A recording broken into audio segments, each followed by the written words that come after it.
আমাদের স্ট্রাকচার তৈরি হয়ে গেছে।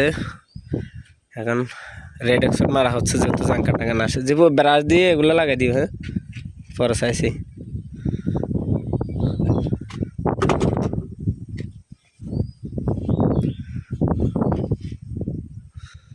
ব্যাগ হইব।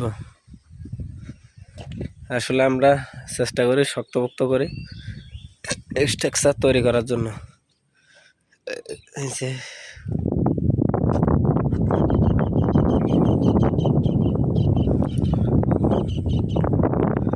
অলরেডি একটা বসাই দিছি, ওরাও শুকানোর জন্য অপেক্ষা করতেছি আর কি। একটু যদি শুকিয়ে যাচ্ছে দ্রুত।